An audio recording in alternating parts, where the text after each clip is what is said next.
All right. Well, good evening, everyone. Welcome to our May. It is May already. Yes, May 3rd board meeting. Before we do our pledge, I want to do a quick roll call and make sure we've got everybody present, and then our board members out in the Netherlands can hear us. So, Director Koo. Hey, good evening. All right, great. Director Pickens.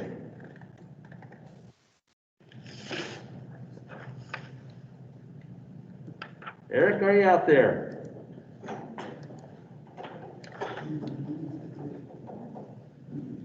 He did hear us. He unmuted, but I think he's having a technical difficulty. I think that's why he switched to the phone before. He gave us a thumbs up. Okay, and then we've got Director Stauffer. Yes, I'm here. Good evening. Director Jeffries. I'm here. All right, good deal. And Director Gibson, I am here. Yay. All right, we've got Superintendent Prime. Here. Okay, thank you. All right, with that said, let's all stand. We have the flag behind us, and join me in the Pledge of Allegiance. Ready? I pledge allegiance to the flag of the United States of America and to the republic for which it stands, one nation, under God, indivisible, with liberty and justice for all. All right.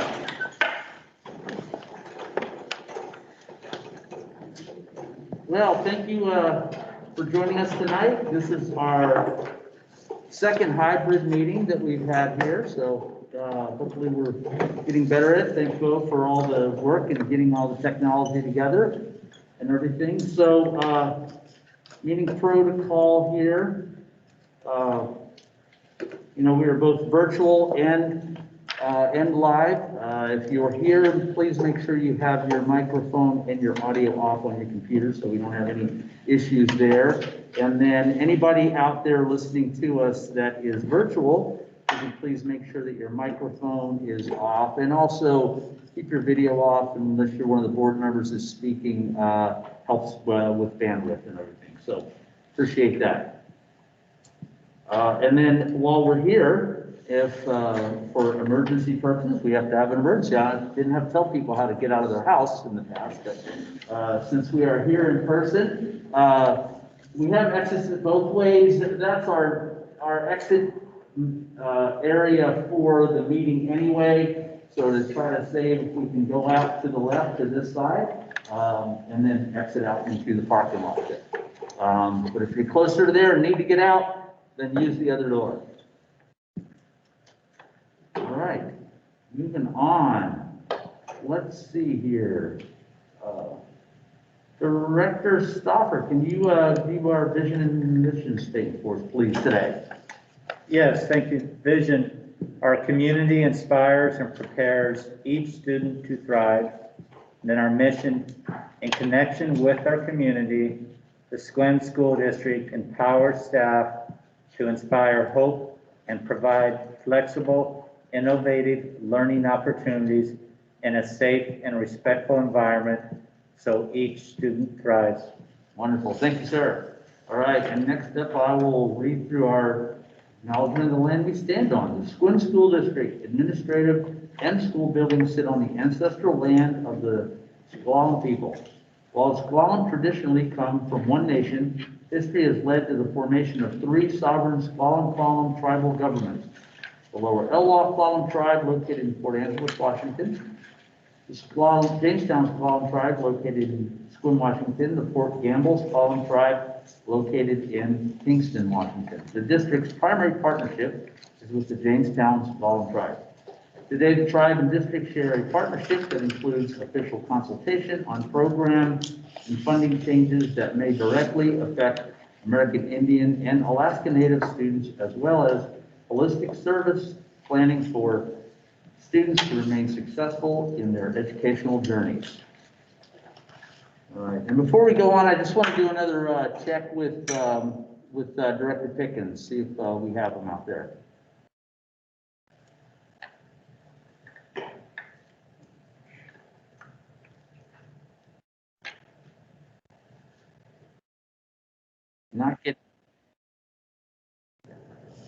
Not getting anything, Director Pickens. Do we have him? Seconds coming in. Can you hear me now? Gotcha. All right, awesome. Thank you. Sorry about that. That's okay, just, we want to make sure we got you out there. Okay, well, moving on, first up, we have a special presentation because it is Teacher Appreciation Month. So, Superintendent Prime, I am turning it over to you. Thank you. Well, this is the week for teacher appreciation, and we just want to say thank you. We have a special surprise when I'm done reading the proclamation.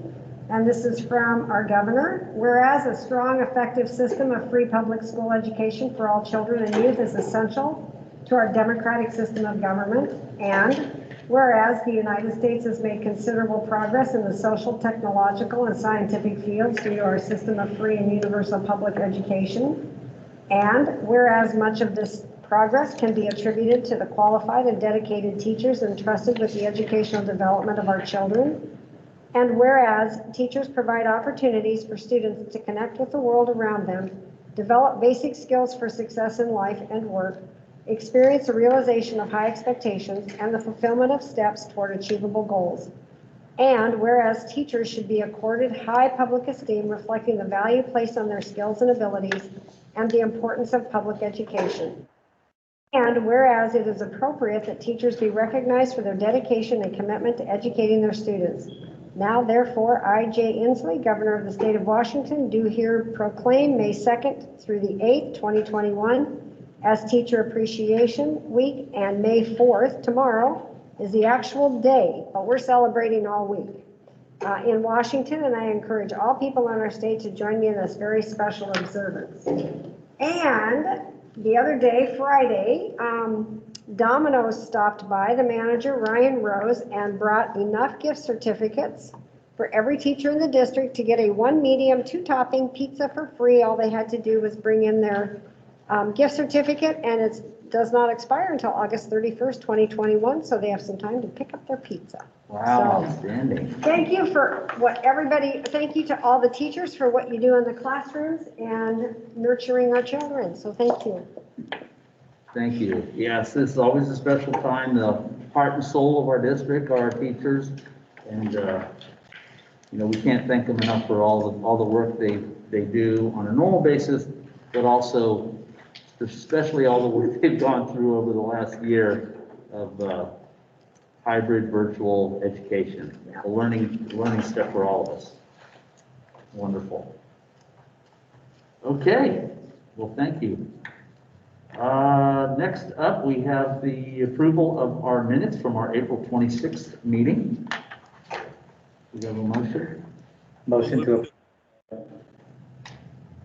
Okay, we've got a motion, and it sounds like Director Q's out there with a second as well. You got it. All right, any discussion? Hearing none, all those in favor signify by saying aye. Aye. Any opposed, same sign? All right. Do we have any changes or additions to our agenda? All right, no changes, noting no changes. Do we have an approval of our agenda or a motion to approve? I move we approve the agenda. second. Got a motion and a second, any discussion? Hearing none, all those in favor signify by saying aye. Aye. Aye. Any opposed, same sign? All right, next up, we have our consent agenda. Mr. Chair, motion to approve. Thank you. I'll second. Got a motion from Director Pickens, a second from Director Jeffries. Any discussion?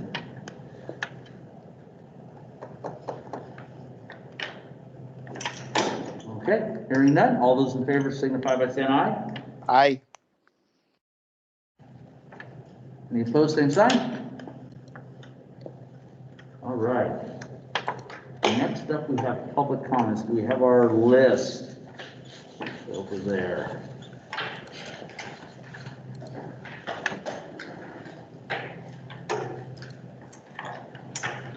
And where did I go here?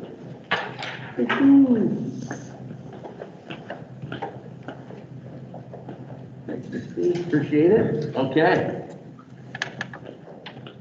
Okay, so we have, next up is our public comments. The board welcomes the opportunity to hear public comment and allows time for this purpose at each regular session.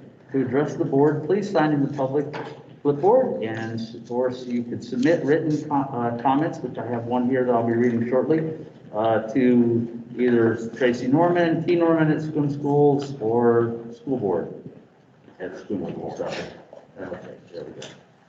Thank you. Each individual will have up to 3 minutes the time, and the timer is usually up on the screen up there, and I've got a red card here when we get down to the last 30 seconds to kind of give you a warning if you're getting close on time. A group of individuals may combine their time up to 10-minute maximum with one spokesperson for the group. Individuals who wish to speak or combine their time need to sign in on a public comment clipboard. In the interest of time, order, and respect to others, complaints or charges about employees are not permissible during public comment. These issues are to be addressed to the superintendent in writing. The board superintendent or district personnel typically do not engage in direct conversations or give feedback during the meeting. Questions, comments from those addressing the board may be referred to staff for follow-up at a later date if needed. Board action and discussion is limited to previously published agenda topics. And please state your name, address, and affiliation when speaking. Okay. So let's see here. First up, we have Phyllis. Yeah. Yes, that's okay. I have to get my address again. No, you're good. We've got you right here. Okay. Bill Smyer with the Sequim Schools Alumni Association. To talk about the naming of the football field, but first of all, I would like to apologize to every member of the school board. I'm sorry to say that I posted a comment online that a concern that I heard many times, and it had to do with the fact that everybody was saying none of the members of the school board had lived here longer than 5 years. They were wrong, I was wrong, but it's me. I'm the one that put that, and I regret it, and I just want to apologize, and hope that you'll accept my apology. Absolutely, no worries. Okay. For 70 years, thousands of Sequim students, athletes, and other residents have been encouraged by, engaged with, enthused by, endeared to, and impacted by Myron Teacher. Myron had a passion for attending and supporting all swim sporting events, from football, basketball, baseball, soccer, tennis, golf, wrestling, etc. Even attending as many of the away events as he possibly could. Nobody ever attended more sporting events or wore more purple and gold than Myron. He was a man, and I forgot to say this, Myron did pass away last week, and I just told it, you knew that. He was a man with a gentle soul and a heart of gold, but boy, could he cheer. I don't think that Sequim Schools will ever know another Myron. I respectfully ask that you vote yes to name the Sequim football field in honor of Myron Teacher. Myron will be missed by many, but he should never ever be forgotten. Thank you. Thank you. Okay. And yes, we have heard a very sad moment to know the loss of Myron. Okay, next up we have Bob Philo. Philo, got you.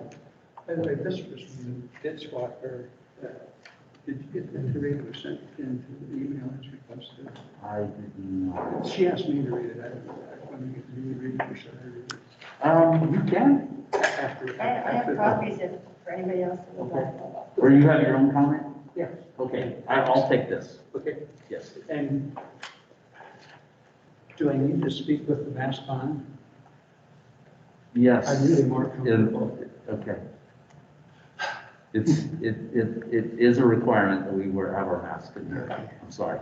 Biden has it, it takes me out. Okay. Anyway, yeah, after the speakers, I'd like to read that other one. So, this way. Yep, you're good. Okay, my name is Bob Bilo, 195 Sunset Place. My family moved to Sequim in 1959. I was a junior, my brother Dennis was a senior, my sister Susie was a ninth grader. And while at Sequim, I played football, and basketball, and baseball, and track with my brother. And it wasn't long in the fall of 1959 that we met Myron Teacher. And Myron was an amazing fan of all the athletic teams in Sequim. And he rooted us on while I was a junior and senior, and for years after. He was just a one-person wrecking ball as far as supporting all the athletics in Sequim. He continued in the 60s, 70s, 80s, 90s. He went through the 20th century into this century, and he only stopped about 6 years ago when he had a stroke. Myron is just an outstanding person. My family's been continuously in Boise and Sequim since '59, although I left for several years to practice law in Boise. And when I came back, it was just so familiar, Sequim, because I not only have a few friends that still remain in Sequim, but I drive by the roads, I look at Kitchen Deck, or Caves, or Minster, or Town. And those are all kids that I went to the high school with. And it just seemed to give me a real welcoming feeling. And then 3 weeks ago yesterday, I attended the ceremony at the Little League facilities where they dedicated the baseball diamond to Don Knapp for his 40-plus years of supporting the Little League baseball. I played football and baseball with Don in 1959 and 1960. And he was just a wonderful person. I thought that was a very appropriate gesture by the Little League. When I came back to Sequim 4 years ago, the first thing I did was check in with Myron Teacher at the convalescent facility where he was staying, because he is so innately a part of the Sequim experience, and it makes Sequim such a friendly place. I suggest that it would be really proper for you to do the same thing with the football field as the Little League did with their baseball diamond, and name it after Myron. He really was an inspirational person. I'd finally like to comment that I saw in the package policy 6970 naming facilities. That has nothing to do with the football field. That's for capital improvements for new schools. It's under the capital budget. And if you agree on a name of Governor Rosalie and Inslee or whoever, all you get to do is put the name on a plaque and attach it to the building. It has to be bricks and mortar. So anyway, I fully support doing something for Myron. He's done so much for the school. And I'll read this later. Thank you. No, I'll read this. I have this. I'll read when it's Okay, great. signed. Next, we have Bob Clark. Yes, well, I go to him. You're welcome to sit there, sir. Can I sit right You here? absolutely can. Thank you very much. I graduated from this high school in 1947. Next year, we'll have our 75th anniversary. I've known Myron almost all of his life. And I can truthfully say there was no better fan of Sequim High School athletics than Myron Teacher. Whenever I went to a game, basketball, football, you name it, Myron was there. And I brought this with me tonight. I get it out of my pocket. Oh, that's not what I wanted out of my pocket.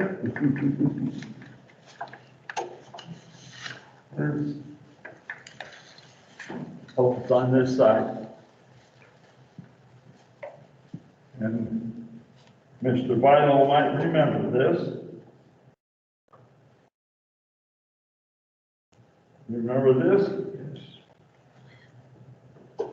That's some nostalgia there. This was called the crying towel. Because in the basketball games, if Sequim was ahead, we waved these towels for the opponent. And Myron would start that by waving his towel because he was always down in the front. Myron had a speech impediment. A lot of people tried to shy away from him because they could not understand what he was saying.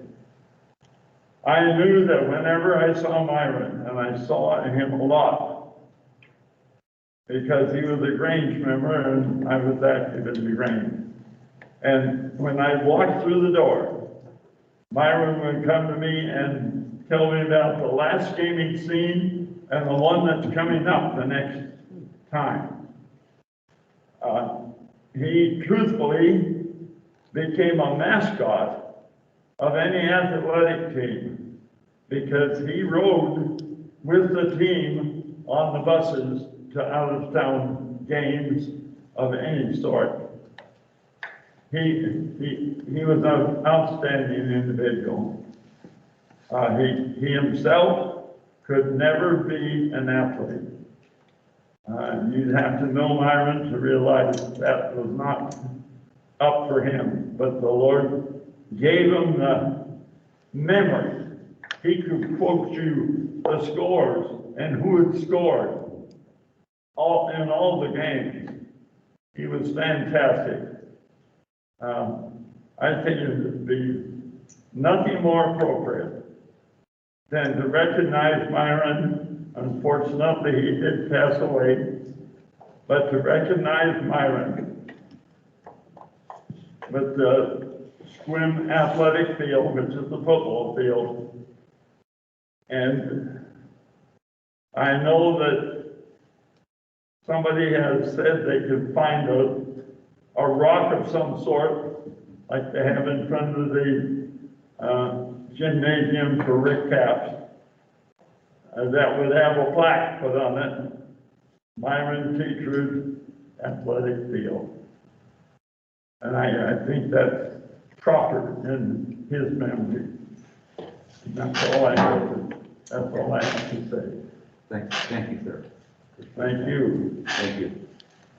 Thank you for allowing us to come and make this presentation. Absolutely. So I have two more written statements here, so I'm going to read through these, and I'll try to be able to do it because we got our microphone right here so they can hear us out there. And so let's see here. We have, Dear Sequim School Board, I would again like to urge the school board to vote for naming the athletic field Myron's Field. I know many of the board members do not have long history in Sequim. Please, please, please listen to the old timers and pioneer families who have known and loved Myron for decades. Myron is no longer with us physically, but he will always be in the hearts of the entire Sequim community. The dedication of Myron's Field will no doubt draw hundreds, if not thousands of Sequim alumni to honor him. I copied this snippet of post off Facebook in support of Myron's Field. If ever there was one who was the heartbeat of Sequim sports, it would be Myron. What a wonderful life, well lived. So grateful to have known him for almost 70 years. He always told the truth and loved our town. Bonnie Robb. Speaking for the Lots Gazelle family, we absolutely support his naming. Myron was such a huge fan of our Sequim teams. Who doesn't remember this specially abled man in his Letterman jacket walking the sidewalks to all those Wolves games and his enthusiastic cheers? His fandom deserves recognition. I'm a longtime Sequim resident who happens to be from a pioneer family, very much wants to preserve as a historical record for his Sequim High School Myron's unprecedented support and love for his school and community. Myron encapsulated what every school should want their students to strive for, living life to the fullest with joy and enthusiasm. Even though they may face some challenges, naming the football field to honor and respect Myron is much deeper than that, as life is really so much more than many games to play. And I'm going to kind of read through a couple of these real quick because there's a lot here. But Myron was a huge part of Wolf sports. To me, it's a no-brainer to name the field after him.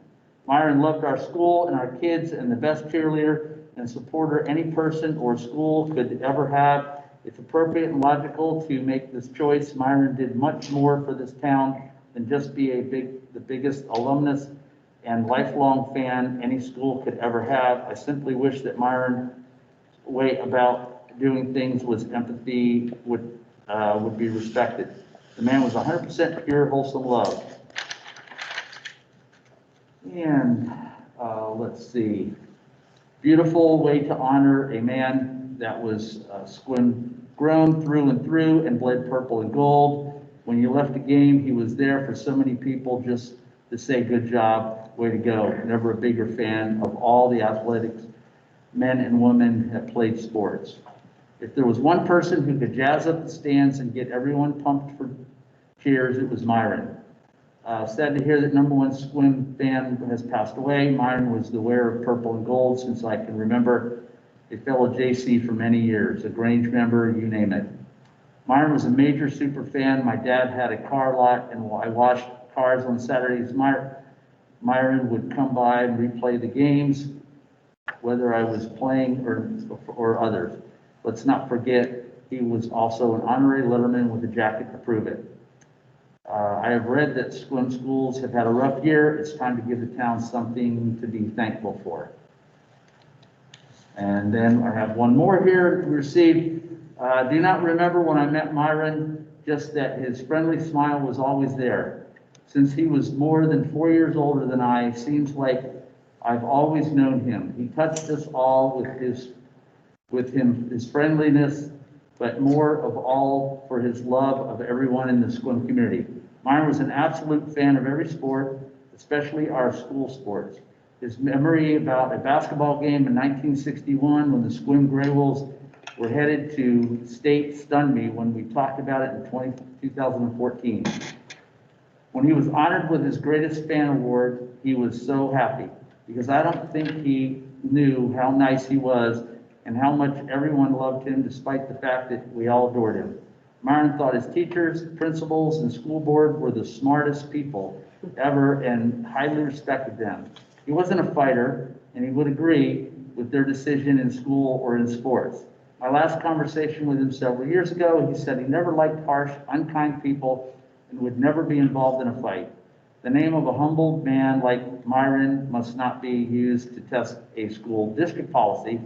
There are dozens of ways to honor him without making demands that the school board members have no control over at this time. Many of us voted for this board or they would not have been in their positions. I would ask you to trust them so that they can go forward with the business of education. Thank you, Myron, for enriching our lives with your pure-hearted intent for all you touch. Rest in peace, sweet Myron. We will miss you and carry you in our hearts forever. So there we go. Thank you, everyone. We do have this as a conversation item a little bit later, and we'll have a discussion on it.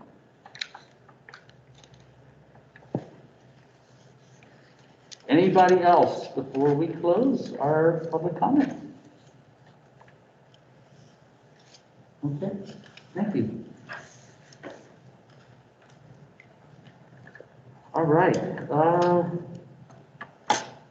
Next up is our student board presentations. We have our student board representatives with us today. Neither one? Nope. All righty. So next up, we have regular board communication. Director Koo, you with us out there? Quick sound check. Can you hear me? Yes, gotcha. All right. Well, thank you. And I loathe being the one after those compelling public statements. I'm floored, frankly, and I'm looking forward to discussing this. To our commenters who wrote in, and especially those who are here tonight, thank you so much for your testimony. I heard it loud and clear, and whew, that's quite an emotional thing.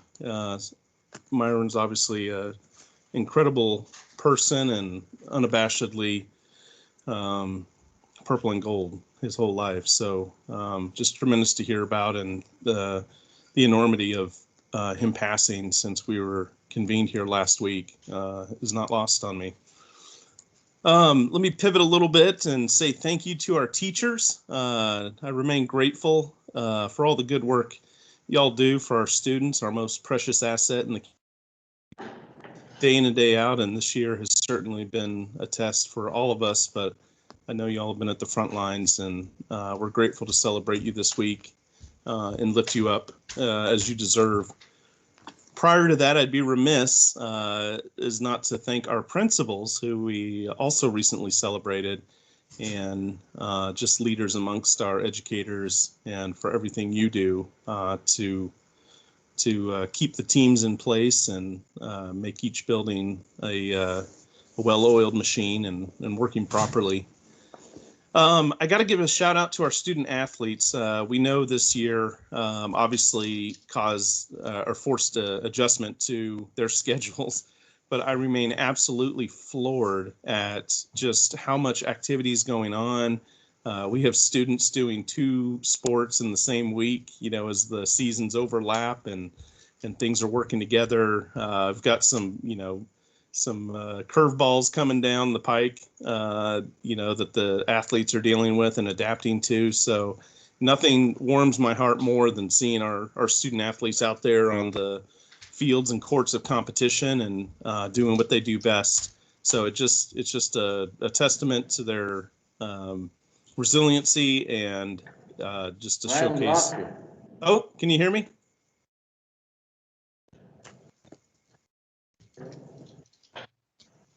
Can you hear me now? We got you back. Okay. Sorry about that. Two other things I wanted to cover. Appreciate Superintendent Prine with the outreach about next year's plans for the fall. I'm just throwing it out there as something that's a desirable target to try and hit, is the potential to make masks optional. I don't think we're there as we sit here today, and I recognize that we're in an ever-evolving landscape. But that is just something I want to talk about and keep on the horizon, because that is one last impediment that I'm hearing from teachers and students alike, that if we're able to address, that'd be fantastic. And finally, for anyone listening, just a notification, there are 2 board director positionings coming available this year. I don't know if they'll be challenged by re-election or not, but this is an opportunity for folks who are potentially interested in serving on the school board. If you are interested at all, have questions, please don't hesitate to reach out to me or frankly any of my colleagues. I'm sure they feel the same, to tell you just candidly about the pros and cons of this role, but certainly to encourage you to throw your hat in the ring if that compels you to. I think collectively we all value diversity of perspectives and opinions, and so see an opportunity for elections as a good thing and want to encourage and support that. So please do reach out if interested. That's all I have. Thank you, Director Koo. All right, Director Jeffries. Yeah, I don't have too much to add. I want to appreciate all of you for your advocacy on behalf of Myron. Very compelling arguments and about Myron's contribution to kids and community. I think teacher appreciation, having been a classroom teacher for 35 years, really appreciated, and I know how much the free pizza is appreciated, but that only is a token of the kind of outstanding work the teachers do, especially in this last year, which has been very challenging. It's everybody's first year of teaching, basically, over the last year, starting anew, and I'll just bet you that a lot of the teachers have learned a lot of new and innovative things they can do in the classroom that will carry forward. So looking forward to that. I know Olivia's not here. I'd like to congratulate her. I saw where she got 4th place in the individual tennis championship. So fantastic job. And all the student athletes, the abbreviated seasons have been very interesting. And now I think we're starting up basketball. Yes, winter sports or Winter sports in May. I like it. Yeah. So that'll be totally different. And I know how important athletics is to students. I was a student athlete all through high school, and so wishing them well, and that's about all I have. All right, thank you, Director Jeffries. Director Stauffer.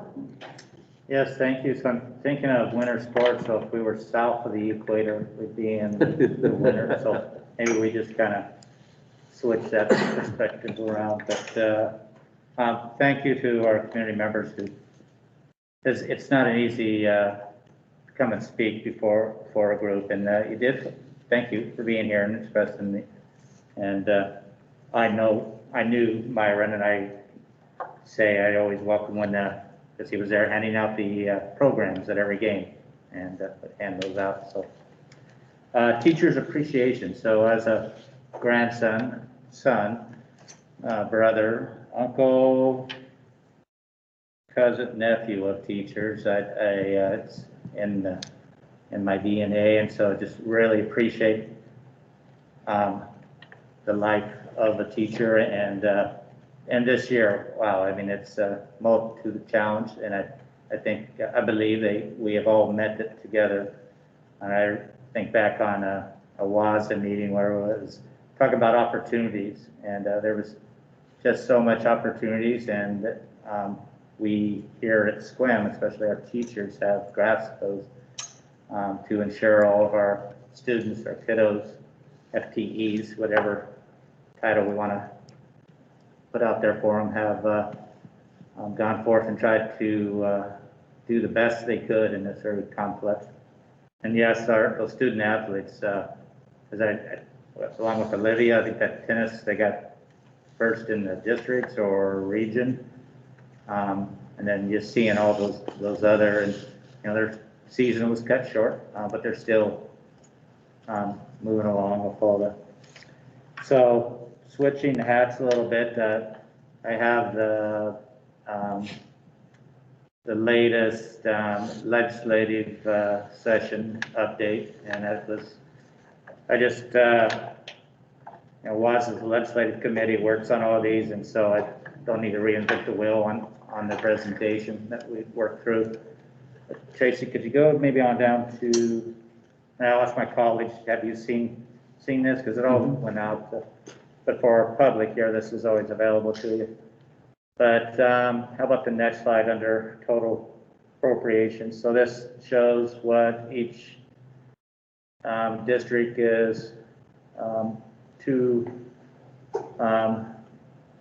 be getting, and it's broke down into several of those blocks there. Next one, please, Tracy. Next slide. And a little different presentation of it shows you. And then here are some major K-12 investments. And these are they always key in on. So transportation stabilization, the school council allocation, because that's something we've been really looking forward. Extended transition support for students with disabilities, elimination of the school lunch co-pays, which is always a challenge. Director Jeffries here had started before I became a board member that Meals for Kids outreach to the community to cover some of those co-pays. Continuation of para-edu training program, and then the expansion of regional nurse corps. Now we have Sonia, and we wish we could probably clone her, and all that she does is just amazing. But it's one of those of additional funding for our nurses who provide such a vital role. Next slide, please.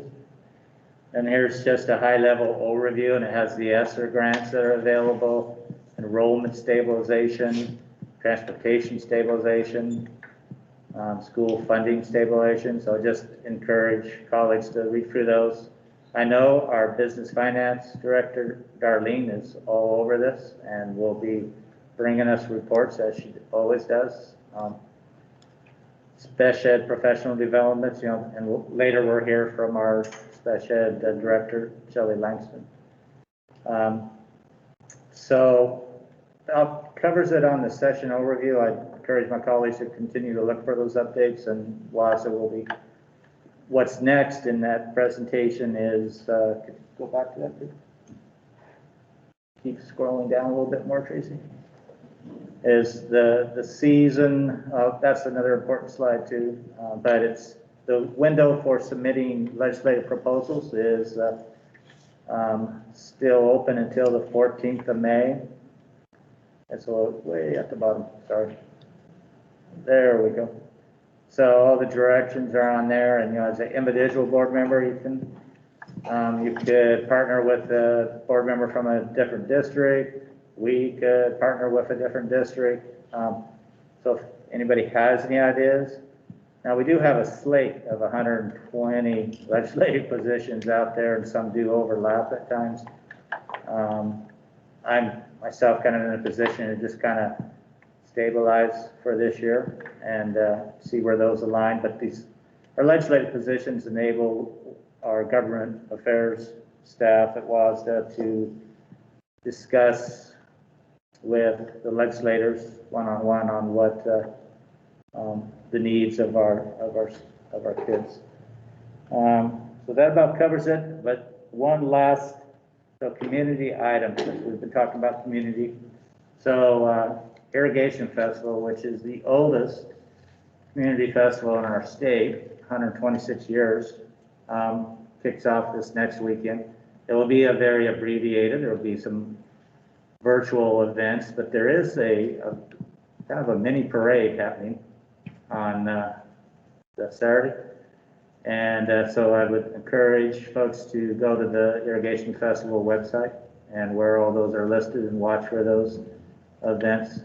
I think they are, there was a call for convertible cars the other day to take some big carries down the street, so that will happen on Saturday. Otherwise, that's all I have. Thank you. All right, thank you, Director Stubbs. Director Pickens. Hello, quick sound check. Yeah. All right. Well, first, I just want to say thank you to those who participated in the public comment section of the meeting. And although I wasn't able to be there in person, just wanted to make sure you knew that I was listening and appreciated all those heartfelt comments. And I'm looking forward to that discussion later in the agenda. So thank you very much. Additionally, the only other piece I want to bring up is just a heartfelt thank you to the teachers of Sequim, how much you're appreciated. And as a teacher, I can certainly say that I know what the work was like during these times. And there's a lot of roles that I've held in the past. Anything from I've been a general store manager before, at a retail setting. I've worked at restaurants. I've held a lot of different titles, and I could say that there's not been a single role that I've held that has been more challenging than being a teacher. And sometimes it's the last thought before our teachers are going to bed. They're thinking about those challenging students and how to reach them.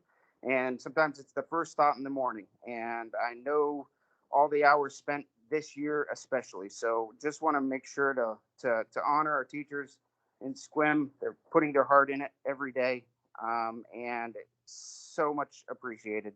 And as a father of two Sequim students as well, I'm so thankful. So thank you very much for your hard work. It's been a long year, and we appreciate you. Thank you. That's all for me. Thank you, Eric. Yeah, I'll tag along with that. I mean, we have 6 FTEs between the board here that are attending school at this time. So thank you to the teachers that are out there that put up with the Pickens, the Coos, and the Gibson kids that are out there. We appreciate it. But no, the heart and soul of the district, as I said earlier, is our teachers, and just grateful for all of them and all they've went through and all the work they've done over this last year. We talked about, thank you for bringing up the athletics, and in the conversation about Myron, and Friday Night Lights, Jim and I are there every week and unable to watch. I mean, Director Pickens and I's daughters were both in swim team, and we're not even able to go watch them swim this year. It's been difficult. But with that said, we have had some amazing accomplishments from our students. Again, they step up every year, and through the diversity of the pandemic and everything, and still a first place is again in tennis in the doubles and the singles, and first overall, and just all the great accomplishments that, and that goes out to not to our coaches that are there to coach them through this as well. So it's been a challenging year, but again, our swim athletes have stepped up in our small community and competed very strongly throughout that. So thank you, congratulations to all of them. A couple of more sports left, and we'll close out the year. One of the things, and we haven't had our conversation with Dave recently, our athletics director, but one of the things that we always note is our athletes have high GPAs, and it just shows you that the work that they put in, not only to the sport that they compete in, but also into their education and everything. And they're often the leaders in our GPA, which is what this is all about anyway. I enjoyed our workshop today on the equity conversation, and really look forward to the continued discussion and the continued work towards that. It's something that not only us, but their entire community and the entire country needs to continue working towards, and appreciate that. So that's all I got. Thank you. Okay, next up, we have a special presentation from Miss Shelley Langston. Where's she at? I am right here. Yes, hey. Yay. This is super strange and awesome.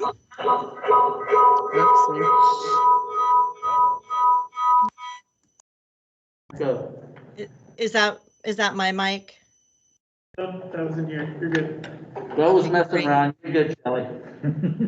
I'll just plow through. If there's technical difficulties, that's a bummer, but I'll certainly try my best here. So, well, thank you for letting me zoom into you today. I'm just every now and then going to be looking left at my notes, so it's not you. I'm not trying to have eye contact with. So I know I sent several pages, so I'll try to go through this as quickly and efficiently as possible. And we will have a little special guest shortly, not little, but a special guest. We will be having David Updike on this screen as well, so he can answer some questions as we get down through this. So, all right. So, of course, I'm representing the team of the most amazing and dedicated team of the most amazing students in our school district. And so you can see that there's a list of all of the things I did not put all the subcategories, but you can read all of the areas in which we're serving kids, eligible students ages 3 to 21. The numbers part of the job, we have 27 humans, some of them are part-time, who are certificated teachers, therapists, and psychologists. And we have around 36 classified staff. That's CODAs, OT assistants, SLP assistants, and paraeducators, serving students in all of our buildings across the district and all of our programs. Okay, you can scroll down.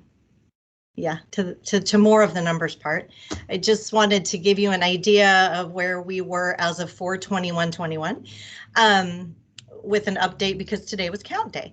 So our our preschool program currently has 32 students, and that's a very big number for preschool. Our life skills program, K through age 21, we have 52 students accessing services that way. Our resource program, K to 12th grade, serves 275-ish kids. And then this part down here is a little tricky, but I'll explain it in the paragraph underneath. Our SLP only students, we have 58. OT only, we have 2 students, and PT only, we have 2 students. So at that time, it was 415 students. As of today's counts, 421. We are very happy about that number. So what's important to know about all of this up here is that these are unduplicated student numbers. And so many of our students in years past, I think I've done a paragraph about this where, you know, about around 70% of our students have multiple, access multiple services. So we could have a student who, you know, has an IEP for reading and also for speech and also for OT. That still just counts as one student. I think you probably all know that, but just wanted to highlight it. I'll just scroll down to our student population fluctuates through the year part. Yes, right there. And so I just wanted to show you kind of some of the madness in just our little department, where in March we had 443 students. In June we had 433 students, but by October we were down to 381. And so we are, you know, marching, getting kids back and families that want to come back and receive services. We're so thrilled about that. I listed here a couple of reasons for the drop in numbers. First, COVID. You want me to expound on that? Nope. Okay, good. The second is, and this isn't a huge number, but it is important. Up until this past year, we did serve students who were aged birth to 3, well, up until they turned 3. And so this is now, that program is placed in DCYF. So students are still getting services and all that, but just not from the school. So that does reduce our count on an average of 10-ish kids. We lost you for about 20 seconds. Oh, it was really good what I said. Oh, it looked exciting. Yeah. I heard you, and I can confirm it was great. Thank you, Ryan. I appreciate that. Okay, so I don't know. I know you don't want me to read this to you, so let me just keep scrolling down. I want to talk a little bit about our elementary life skills, and I can just read it here. You know, our kids and our program, our life skills program, has been serving kids the longest of really anybody. We did extended school year last July and brought kids on campus for the first time in a while, and really worked with every single other group in this district, from food service to health services, transportation, everybody, to kind of do a practice run on how we could safely bring students and staff back together, and that really was wildly successful with a small group of people. So when school started and we had to make that shift at the beginning of the year to we were coming back, then we weren't coming back, and just you know, all that old chestnut, we were able to start bringing our kids back by the end of September. Started with elementary, and we've just kept our foot on the gas pedal almost the whole time. Then as soon as we got all of our life skills kids back, then I kept hearing from the staff, it's not enough time, it's not enough time. We don't want just our kids AABB, we really want them 4 days a week. And so, you know, there's a lot of math and measuring and all that stuff to do, but we did figure out a way, with the number of kids who are still accessing services remotely, to bring most of our kids back in for 4 days a week. And we feel very grateful that everyone worked with us to get that done. And I am just like beyond grateful to the staff for really spearheading that, because, you know, they could have stayed AABB and no one would have said a word, but they just wouldn't have it. So I love that.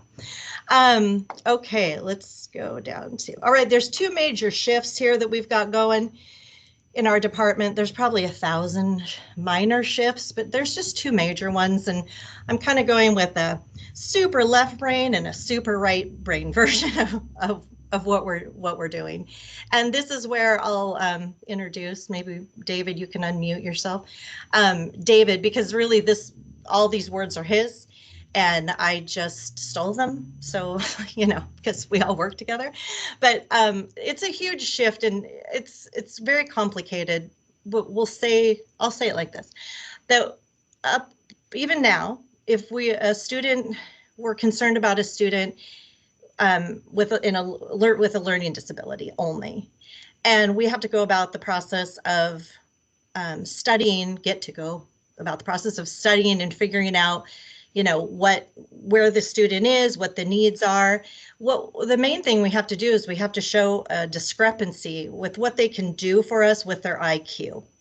And that's like, I don't know, David will tell you, it's been like the whole time since IDA has existed that's basically what we've been doing.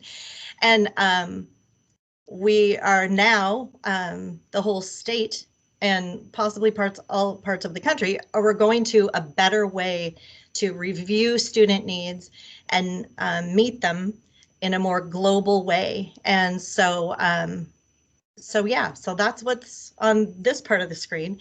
And David, would you just like to take them through some of the highlights? Sure. Okay. Yeah. So this last fall was when the state announced some things about changes coming, and so I've been able to participate in a professional learning community, and Cheryl McAlilly at Grey Wolf recently joined also. So we have a couple, one from each of our elementary buildings, participating in this regional kind of study group. And so it's for the Kitsap and Olympic Peninsulas, just so that we can share knowledge with each other about how to make sure this works well. And there will be a sunsetting of this older model that Shelley was just talking about. That model's been around for a long time, about 50 years. And this other newer model has been around for about 20 years. And the research shows that it is a better model basically for two reasons. One is it's a better way to figure out when a student has a reading disability or a math disability. Do they have that? What do they need? But really, the second reason is even bigger. I mean, it's basically a model of prevention, whereas the older model is you're kind of waiting until a student is doing poorly enough that you can say, it looks like the disability is what's causing this. And the newer model is something that's for all students. It's a model that helps try to prevent students from falling behind and falling through cracks. And so I think it will be a great model for our schools and for the state to just help prevent reading and math and behavior and social emotional problems from getting too big before we address them. So it puts better incentives in place to help kids as soon as they start falling behind, and we have assessment that shows that. So there will be a lot of work to do to bring the new model into place. Starting in 2 years and then 3 years from now, there will be some board policy required. And so I'm sure WASDA will be giving that to you all as board members. But basically, the newer model, and it has different names. There's like lots of alphabet soup acronyms. If I use an acronym and I don't say what it is, please ask. But basically, probably the word that's used the most is multi-tiered systems of support, or MTSS. But the thing that I love about it, which isn't always put at the last, is that it is a model of prevention. So it's like MTSS, model of prevention. That's a super important thing to remember about it.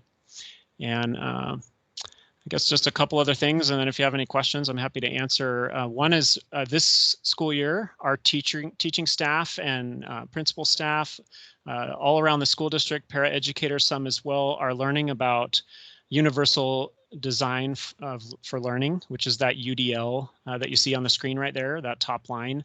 UDL is basically thinking how to remove barriers for students. And it nests or fits perfectly with this new model. Part of the next 2 years, the timeline the state has put out is for schools to be studying UDL. And so we got a jump start on that already this year.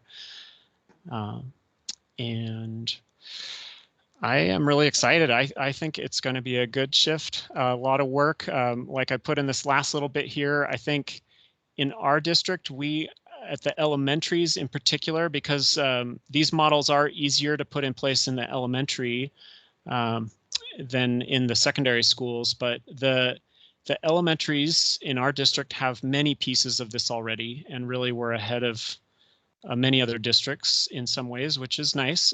But we still have work that I usually call de-siloing, just like making connections between the different levels of support or the different interventions. That's the work that I see ahead of us for the next 3 to 5 years, is connecting those pieces even more. Any questions that Shelley or I can answer? Just this question is for David. It doesn't say we were allowed to ask Shelley any. That's right. Exactly. Anything from the board? Looking for hands. Any, Eric, Brian, anything out there? No? No, and again, just being in virtual land, I don't want you to think my absence of questions is absence of interest or appreciation of what you shared tonight. So thank you both. Dr. Pickens, you got your hand up there. Yeah, just I could just say from my perspective, this it's pretty exciting, because when we're talking about the waiting for that period of time to which they would qualify. As a first grade teacher, I know that firsthand. So it's exciting to hear. Not that anyone just waited per se. We're always meeting the needs of students, but it does create this separate kind of weird way of meeting the needs, and this just makes a lot of sense. So I'm really excited to hear about it, and also just going back to earlier in the presentation, Shelley, just appreciate all the work that's done. I know it's been a challenging time, especially with COVID and all of all that's involved. It's making sure that we're dotting our I's and crossing our T's with everything that we have to get done in the realm of your role. So just appreciate everything that you've done. Thank you. Thank you. And thank you, David, for articulating everything so beautifully. That's why there's no questions. And it is a really complicated deal, but we're super excited. And in all fairness, David has really been, sort of saying, hey, can we go to the RTI model for years? And I keep saying, yeah, not yet. So now OSPI is changing all of our minds, and isn't that great? It is going to be much better, and I think it's going to be a win-win for everybody. Okie doke. So our next big shift, not to say that we haven't been doing this, but just to have this kind of project right now is a real boost for a lot of, we have a lot of people on this committee, and it's been really fun. So we're really doing a shift on, if you ever look up Shelley Moore, she's been doing a lot of stuff on inclusive practices. It's everywhere. If you Google it, so we really just, one thing we can do that doesn't cost very much money, where we're not purchasing anything total, we might purchase one thing, but it will be little. And it's really about shifting minds and hearts to, and our language to a more strengths-based way. And so, well, you can see it up there. It's just like, wouldn't that be something if everybody looked at everybody else through a strengths-based lens? And then, like if you're in the military, or you're in the police force, or you're in, the EMT world, or doctors, what have you, you drill and drill and drill and drill on something, and then it just becomes your second nature. That's what we will do and are starting to do here in our little town of Sequim. And so we're really doing, so this basically, I know it's sort of confusing possibly, but this was just an agenda that we, from our first meeting. And so I'll read this part because I think it's important. I just, how we speak and write and communicate about our kids, well, about anyone, really matters. Focusing on what our kids can do, what they like, how they inspire others. I love that. Will change how they're invited and accepted and valued at school, at home, in the community. And I'm at the bottom of this thing. I will repeat myself, just saying, what are the odds that I'm presenting on this kind of thing when we've heard so much awesome stuff about Myron.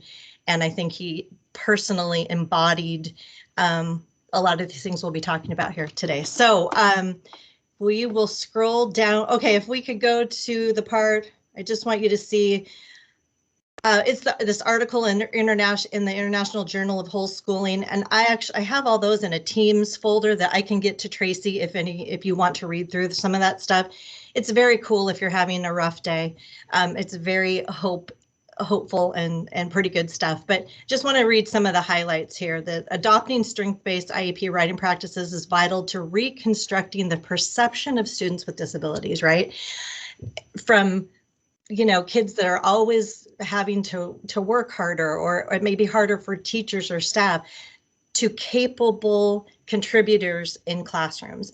And the language, the linguistics here are gonna change the way that we think, speak, act, include all students in our district. We do a really magnificent job of that mostly now. It's just, it will be very intentional, and we'll have a common language, which is always very helpful. I wanted to also highlight that,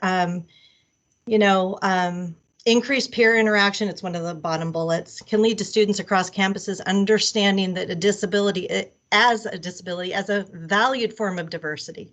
I know you were talking about equity from 5 to 6 today, and you know, students who have an identified disability, you know, equity is all we're looking at and trying to make an authentic, real live experience for all of our kids at school. I'll just at the 3, it says 3:30 food. Yeah, awesome, Tracy, you're so good. So what we did is we took the team through these 2 little vignettes, and we just had them read it with the word Franklin, if that's your name. Awesome, you're featured tonight. And then we wanted to have people to go read it again, putting their best friend or their favorite person, and see which vignette felt better. And not to give the ending away, but it's number 2, so in case you had a chance to skim it. And the thing is, well, you can see it when you're reading it. One of the reactions, that I get when we're looking at these 2 things is, oh my gosh, that's a lot more language to write on vignette 2. But it really isn't about the, size of the paragraph or anything like that. It really is just how students are described. And the most important parts of these is the questions down below. Yes, what significant differences in language and student support do you see? But if Franklin was a student in your class, what expectations would you have for him in vignette 1 versus vignette 2? How would your understanding of Franklin in each situation affect how you would approach the teaching of him? What influences do you think the 2 approaches have on the lives of Franklin? Because the parents, right, are super involved with this process, and they sit through the IEP and they listen to the present levels of performance, and imagine just, having vignette 1, here, your kid's really nice, but they've got a lot of difficulties to overcome. Love, teacher. That isn't usually that's not how people feel about it, but we've kind of been drilled that we have to approach things as from a deficit model, so that we know that they qualify, so we can fix that deficit. This sort of turns everything upside down, saying we're going to look at what you're great at. We're going to beef up the stuff that are the emerging skills, I guess. But you're fine how you are today, kid. We're just going to work all together to make improvements across your whole life. So anyhow, other good questions on there, but my little final comment, which isn't on here, is that this whole mission isn't about making progress, in the conventional sense of the word, but just to make it so categories and labels aren't the things that define the kids or the people, in our community. It is an honor to be presenting on this same night that we're sharing Myron love. And I'm just thinking about, no labels, no focus on what he couldn't do. We were only talking about the things that he could do and what he brought to the table and how he made people feel when they were around him. Makes me a little teary. But I'm thinking that we need to. I'm going to rename this project to the Myron Project, because I think that that is just so perfect and it fits just great. He's just the person to inspire this whole next phase, and that's all I've got, unless you have questions. All right, anybody? Anything there? Shelley, thank you. It's always a pleasure to have you come talk about your staff and your program. It is so essential to so many students. I will say this, especially this last part you were just going through, and I've mentioned this before, with a daughter that fits in this category with an IEP and has been going through this since 3rd grade. This process of just going through her IEP meeting with her teachers recently, the process has been so uplifting for her to, well, she had her highest GPA in her school career the pandemic, and I think a lot of it's just been through the support from the staff, the teachers, her case managers, Erin Fox, her counselor, and all, and communication with myself, so I have seen it work, and I want to thank you and your team for all that work. And now I see a few hands, so I will turn it over to, not sure which one up first. So Director Jeffries, you're behind me. Oh, okay. Go ahead. The presentation. I too had a daughter that came up through the special ed system in the schools that she went to, and luckily she had some fantastic special ed teachers. We worked with her and worked for her strength, and now she's doing amazing things with her adult life that I'm sure a lot of her regular classroom teachers would have never guessed she was capable of, but her special ed teachers knew. So my question, silo this, does this training, does this way of working with students permeate the teacher to all teachers that are in the inclusion classroom, so they're all on top of this and know what the system is and what's going to happen? I thank you for sharing that. It's a really great question. How all of this stuff seems to be to these two initiatives of ours, the main ones, really do dovetail quite a little bit. The training on the UDL, I think all buildings have had training on that this year. That came from basic ed, the gen ed principals, not from me saying, hey, remember us. It was a thing that they're electing to do because they know that it's good for all teachers and kids. And yeah, when David was talking about de-siloing, we're always trying to talk about, so everyone knows what everyone knows. It's a better world when that happens. Thank you. So the answer is yes, we're all training everybody. Director Stuffer. Yes, Shelley, thank you very much. It's so timely, as you've mentioned, as you've been going through your presentation. I also like the, we've been talking of the equity portion and how we are going to look at the whole child. And I think just the combination of this collaboration, because it's been many years through this process, and where we don't focus on how all of our students and how precious they are, and so thank you and David for this work. And if you have any reminders that I can send on to WASDA and then to the legislators for additional funding, please let me know. All right, thanks.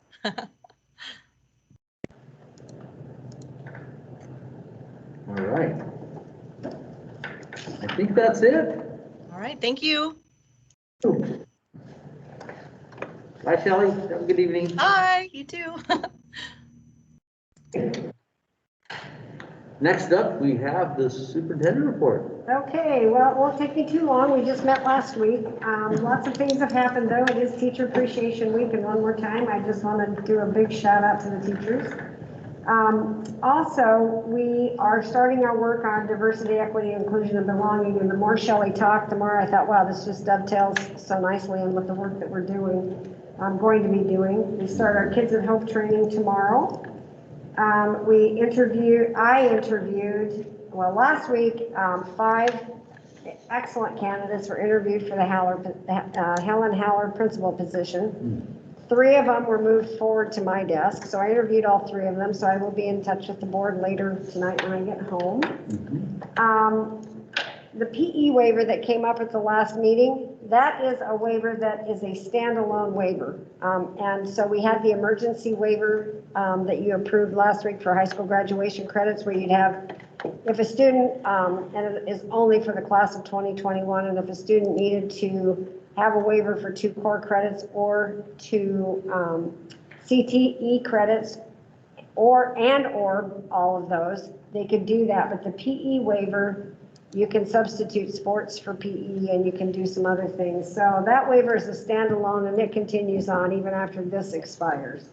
So I just wanted to circle back around that. And in Bo's department, we've hired 2 new technology support technicians. So they will be out in our schools fixing our technology.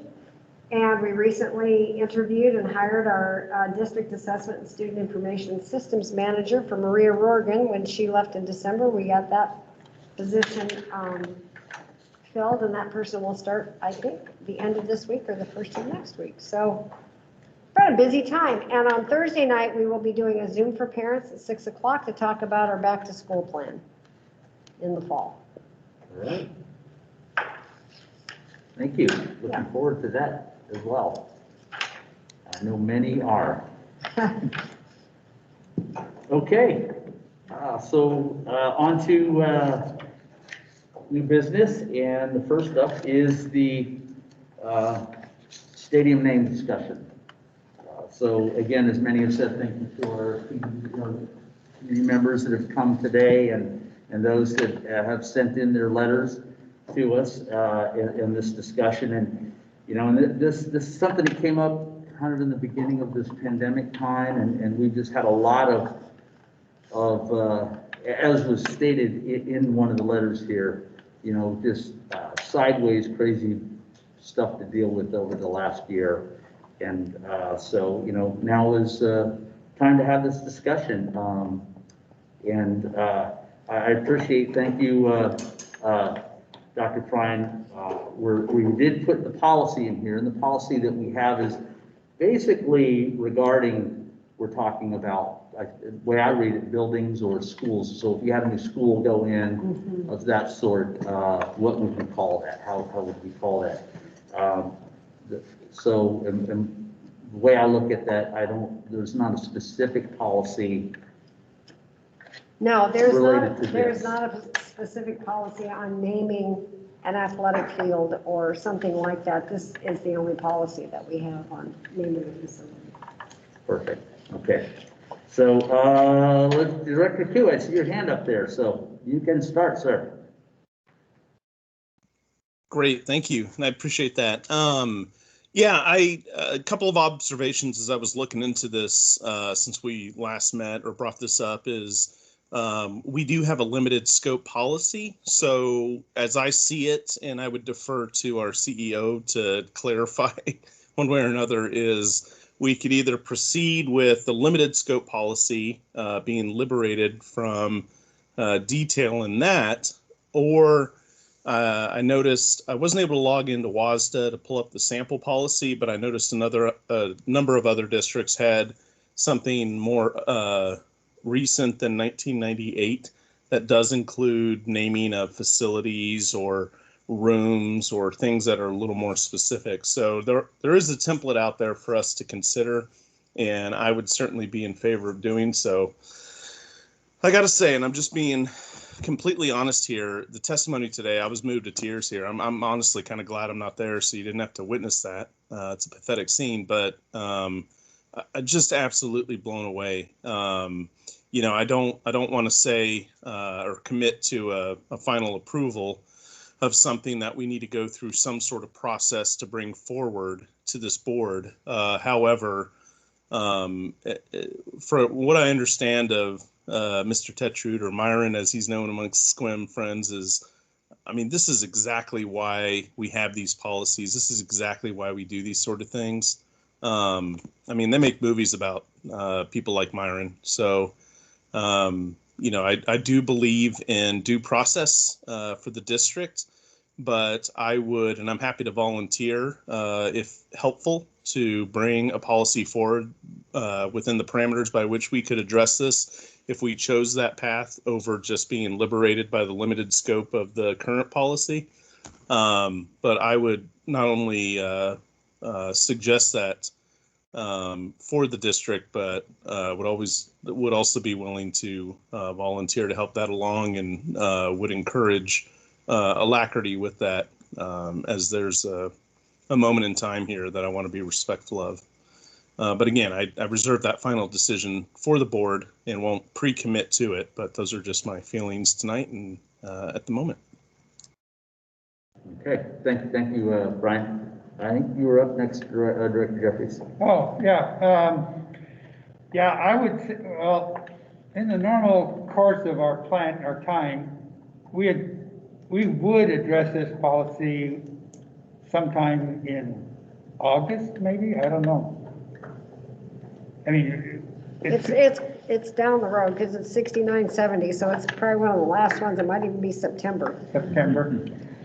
And is it appropriate to address our guests for a question? Not particularly, but I in this case. Do you guys have a timeline or? We did a year and a half ago. Yeah, right. I just wondered. And then if we were to make a change in our policies to make this possible, if we chose to do that, anybody know when homecoming is? I That's don't. typically like November? Yeah, end of October. End of October, early November. Yeah. So possibly if we were to decide to change this policy and make it possible to name the field after Myron, homecoming would be a time frame when, you know, time for that kind of celebration. And it sounds to me like within the normal course of events, we have time to do all that, I guess. Can I say one word? Sure. The Alumni Association will have our all-school reunion next August, not this August, but a year from now, in 2022. And the ideal, if you plan to do something like this, there'd be a lot of people present at New Myron, all alumni of Sequim High School. Well, I was just looking at timelines, and I do think we need to modify this policy to make this possible, and maybe down the road, other namings of scoreboards or It opens up opportunities right now. other opportunities. Limited on kind of how. I kind of open up the door. We have another comment or question from the audience. Appropriate, not appropriate? Well, it's typically not appropriate for us to be communicating. This is our meeting. At this point. And I got a good sense of the timeline. No, that was a good question. Yeah. So we don't have to rush this right now. Okay. Director Stopper, I think you were up next. Yes.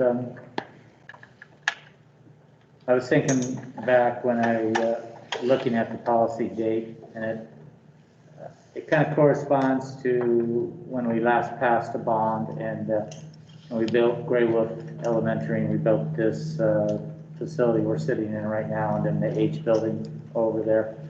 And we probably didn't have a policy before that, since this one the only date on it is 1998. And then I think the gym here was, I was going to walk over and see the date on that, was that occurred before we had that policy. So I'm in favor of us taking a deeper dive on that policy, and is that I would caution opening up the door just to name this place and this place. We need to have that policy, because that's what policy provides the legal aspect. I think, we have 2 Olympic athletes that graduated from Sequim. There's other community members. I was thinking of Mr. Jack Walsh the other day, who was one of our school district bus drivers for the longest time, and his involvement out there. I think of some Mark and Pat Lewis, who were 2 retired teachers here, who then got heavily involved in both the Sequim Education Foundation and then Citizens for Sequim Schools. And I think of a student that 4 years ago took his life, and he was into the FFA, he was into sports, he was into, and I think about that class also. And I know Myron. I have met him many times and chatted with him many times, and he was a joy. I really appreciate that. I think if we look at this policy, if we could find the room to put it in there, and then as we're thinking about our equity lens too, and then our role is also supporting our students is one of our primary roles. And so by naming the stadium, if it promotes the well-being of all, like right now, 2,500 FTEs, if it provides that positive example, that equity lens of the whole child, then that's good work. And I think it has us doing some further review on this, and more. I like the questions that Director Jeffries was asking about when is the homecoming opportunity, and then from there. So, thank you. Thank you, Jim. Director Pickens. Hi, thank you. Most of what I was going to say has already been stated, but it was I was very thankful to hear the comments that were made, especially since I didn't have this isn't an individual that I had the benefit of knowing, so it was very helpful for me to hear those. Whether or not we're following this policy or creating a new policy, I'm fine with either course of action. I definitely supportive that we do need to follow a process, so that if there are other stakeholders that need to be involved, we make sure that we're allowing for that opportunity. So particularly where we have where we could select a committee that would of course involve community members, as well as other designees as we feel appropriate, and go through a process to make sure that it's done right. And if that needs to be a new policy that we create in order to follow that process, I'm supportive of that path. Or if this policy meets that need as well, I'm supportive of that as well. So that's all for me. Thank you. Thank you, Director Pickens. And thank you to all the board members for your comments. I appreciate those thoughts there, Jim.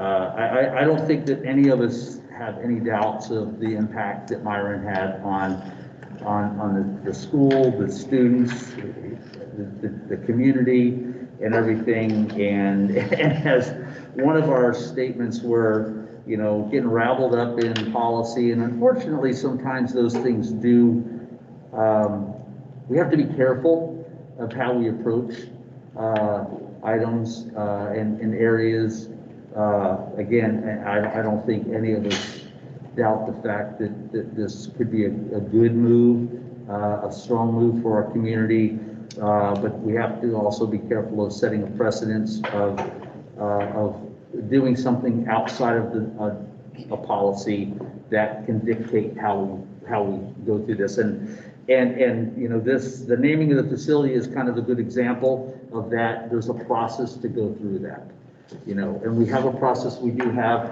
a group that has come forward with some compelling reasons why this is a great idea, and no doubt that those are great ideas, but we need to, again, my thoughts, be careful of that process and make sure that if we do this, and it's very quite possible, as Director Jeffrey states, you know, that's a good potential timeline as well. But that we set a guideline to be in the process of doing that. So further boards down the road don't run into the same situation where this is a great idea, we'd love to do this, but we have to be careful of that. So I think that a further discussion specifically on that piece as well, you know, and maybe something we can discuss, whether it's, if we're looking at that timeline, the policy that we move ahead at some point, we can look at those. I'll do some research on some model policies that are out there. Yeah, I think that would be a good idea. All right. Anything else from the board? Director Koo, see your hand, buddy. Thank you, sir. And I would defer to my board colleagues of whether or not we want to do this, but otherwise, and I think this is appropriate for the spot in the agenda, I would move that we would pursue an update of policy 6970. Please correct me if I'm wrong. Within the coming month versus waiting until we reach the 6,000 series for our policy review.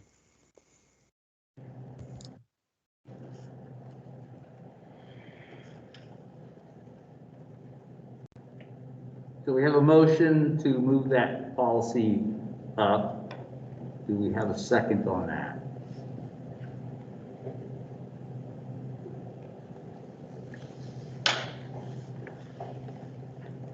Because our next policy reading is what, next week? Mm-hmm. Yep. And I mean, my thoughts is, you know, I know Dr. Klein moves ahead with things pretty quickly, but she's also got a lot on her plate, and I wouldn't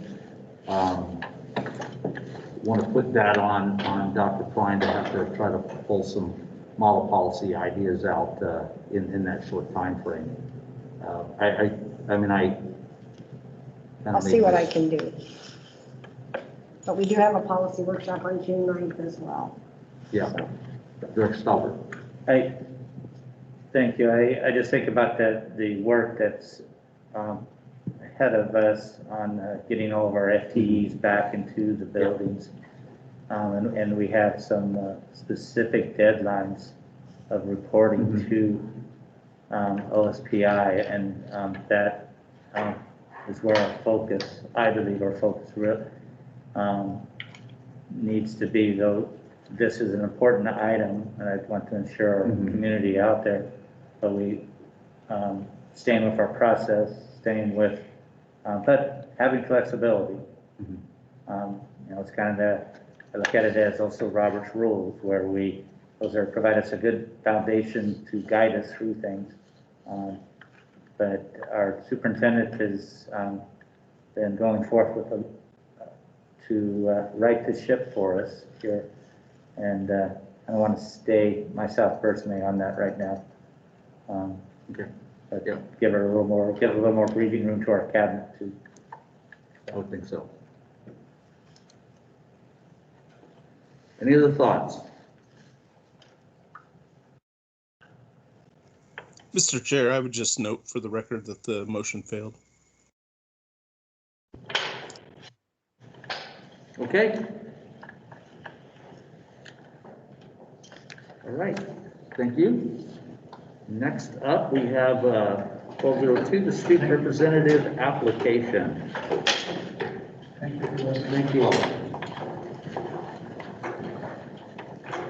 Clark might need some help out there too.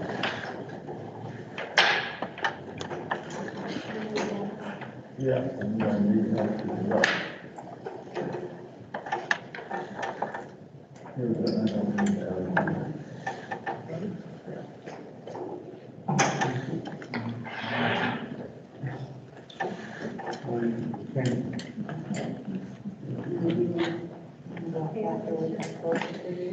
No, my daughter's outside. She's coming along there. Thank you, board members. Yes. Thank you. all. Thank you all. Okay. Next up, we have our student representative applications. Yes, we have a chance. Here's the letter that will go out to a junior student, a student that will be a junior next year. And then there's an application, and so that process is open, I believe. Tracy, can you put the dates up again, please?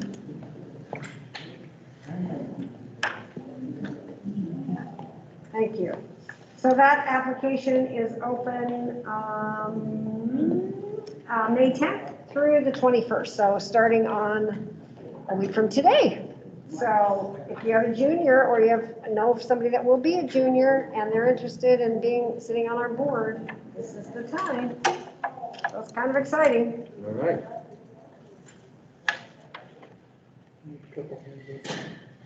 All right. I'm not sure who's first. Director Stopper. Yeah, your hand up. Thank you. I just, I'd like to, last year, Director Jeffries and Director Pickens were on the selection committee, and they did a fabulous job. Not that I'm volunteering them or volunteering. I would like to see them continue that work in this next round of selection. And both our student reps have just, again, in this time of COVID and what they, every time I turn around, either Olivia or Alyssa are popping on a WASDA or some, I'm like, all right, they're getting swim on the map with student voice. So thank you again, Director Jeffries and Director Pickens, and if I hope you would want to continue that work at the next selection committee. Thank you.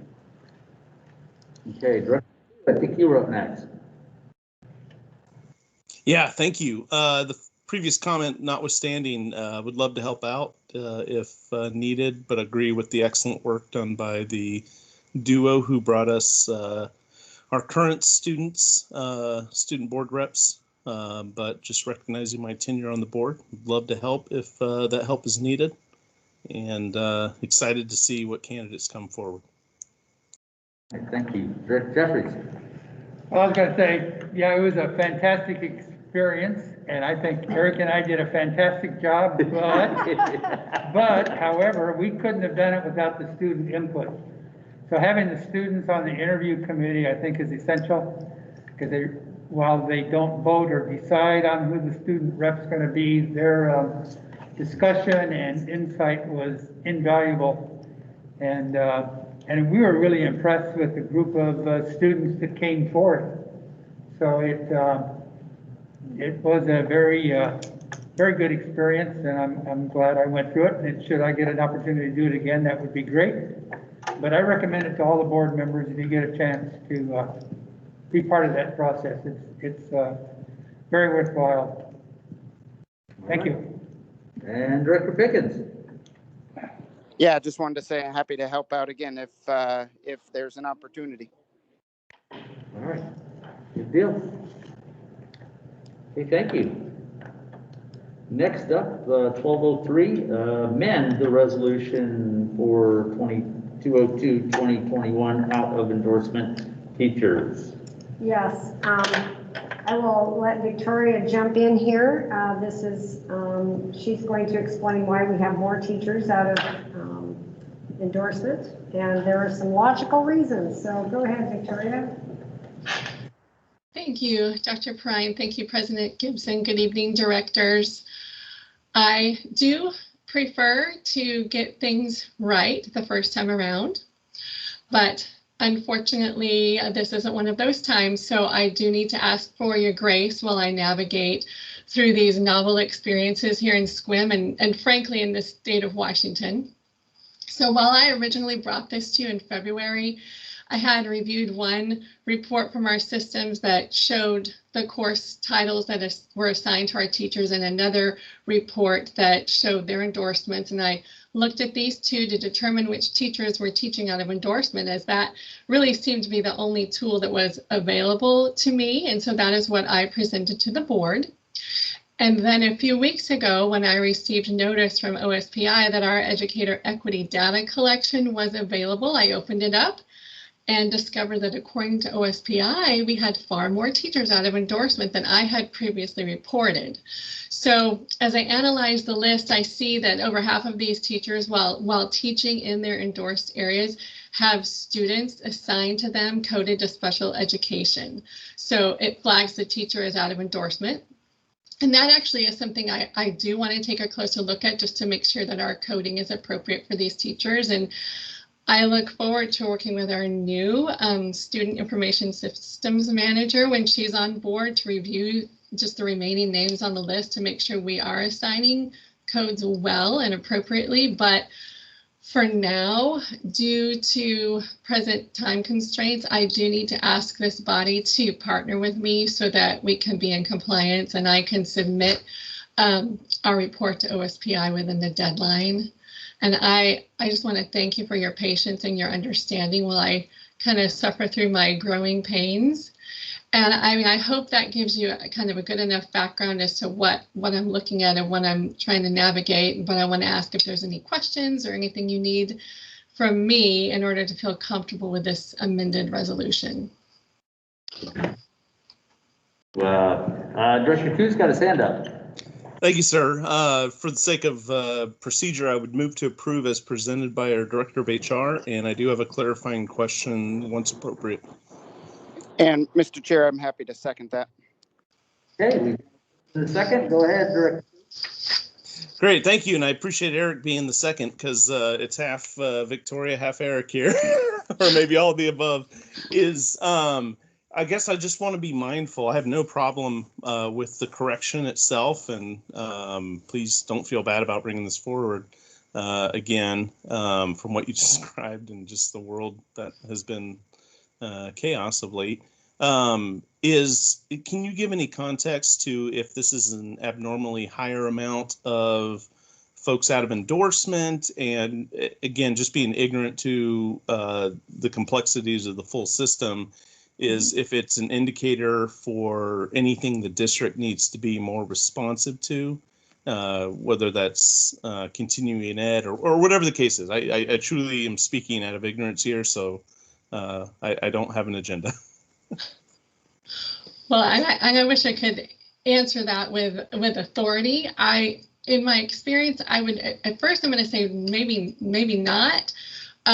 Maybe not an unusual amount when you kind of look at some of the issues that I brought up. We have, so DBS and OPA will those teachers will always be out of endorsement because they're teaching cross-discipline. So those teachers are always going to be on part of this list because that's just the nature of what they're teaching. We're looking at a group of people who are teaching in their endorsed areas, but then have a couple special education students. That's a whole nother chunk. So then we just have a few others, and it's usually maybe one class here or one class there. And from what I'm thinking, we're a smaller district, and we sometimes, when you're in a small family business, people have to kind of take on extra roles sometimes. And I'm thinking that's what's driving some of this. But I haven't done a comparison with other districts our size. So that's just my opinion. Perfect. No, I appreciate that. And again, I would invite Director Pickens to give any insight, whether tonight or offline later. I just want to be sensitive to if this is an indicator of, I don't want to say under-resourcing our staff, but whatever the case is, this request speaks of flexibility, and I'm very grateful for our teachers who are willing to do that. But I just want to be cognizant at the board level of anything we may need to do moving forward to right the rudder, if that's the case. Right. Yeah, and I guess just to add from my perspective, I think it's already been said, but it's really just, and I'm sure Dr. Bryan can weigh in on this as well, but size of district, flexibility, meeting the needs of the students. I think it all factors into this, and it'll kind of vary depending on the year from my experience.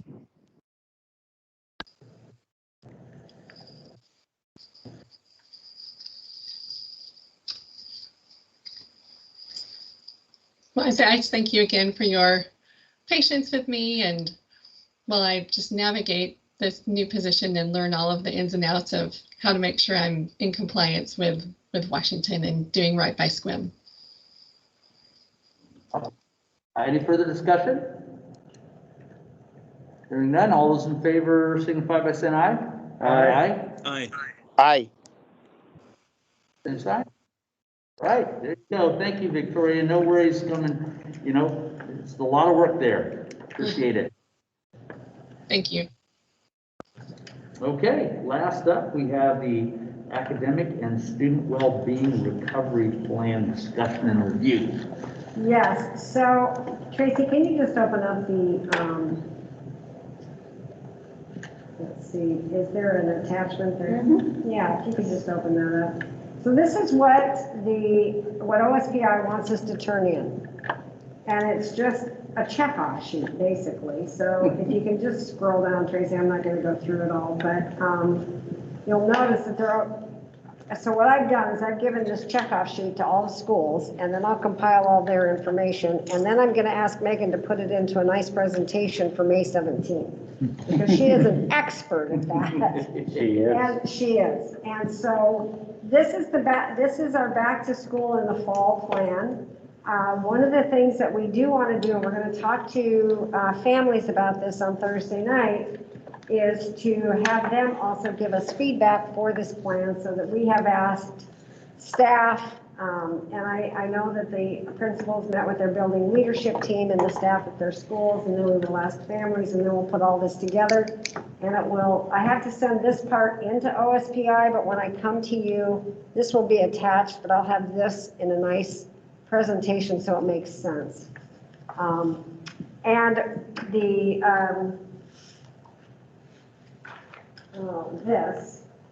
our diversity and equity plan also has to go in there.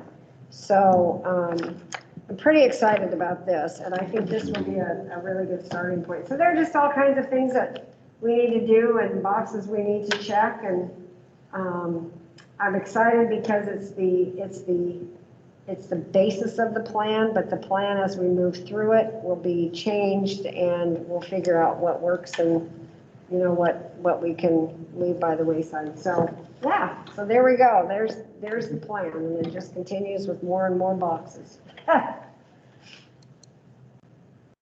Okay. Jim.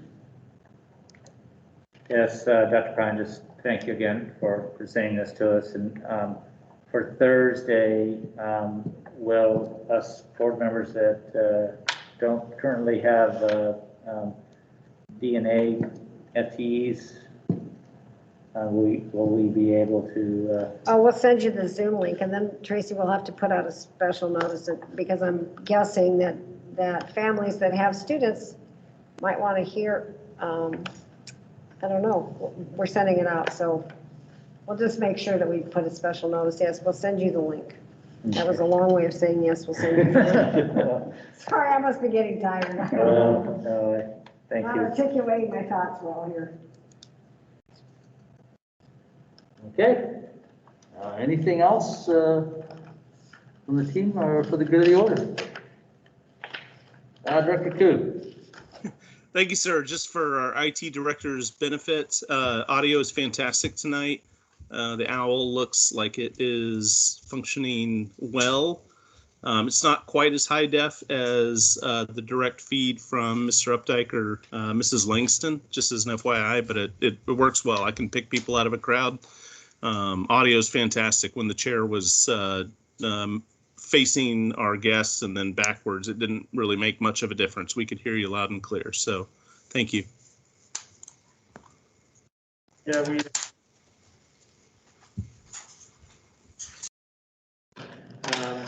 I've got a pending request in to see if we can link it up with a second owl for a test in a future meeting, but yeah, we'll see how that goes when we get there. Okay. Larry? Yeah, I was just gonna follow up. You mentioned something about Megan making great communications. I want to congratulate you and your staff, everybody involved, Megan, Tracy, all the people that are guests on the Rise and Prime and on the video, weekly videos that come out. Fantastic. I think, you know, that's something that probably might continue on, well, should continue on into the future to come. Oh, for sure. I mean, because I think it keeps people up to date. I will tell you, with the people we've interviewed, whether they're the companies that put in the RFQs or the principal candidates, they all listened to the podcast and they all looked at the the broadcast, and I thought, wow. So. Yeah, very good. And I know, and Brian, you're right. I'm glad, because you're at that end, I'm glad you can hear us and see us. We did talk about the possibility of looking at another more conducive facility than the cafeteria, because you get away from the owl. It sounds like the sound diminishes fairly quickly. So I encourage people to brainstorm how we might be able to do it at another location and still meet all the Open Public Meeting Act regulations and make sure everybody can be involved as this hybrid interesting. Again, maybe we want to continue this on into the future so people can tune in to board meetings after COVID has subsided. All righty, any more hands? No, okay. So, Just upcoming events here, we've got our policy workshop on the 12th. Next board meeting is on the 17th, and speaking of the 17th, and Director Koo brought this up earlier, the 17th through the 21st is filing date for anybody that wishes to file for any upcoming local election position. And Director Koo said we do have 2 board positions that are up for election this year, so if anybody out there is so inclined to compete for those positions, the 17th through the 21st would be the date to file for that. And with that said, meeting is adjourned. Thank you. Appreciate all the good work. We lost our audience. Fine. Yeah.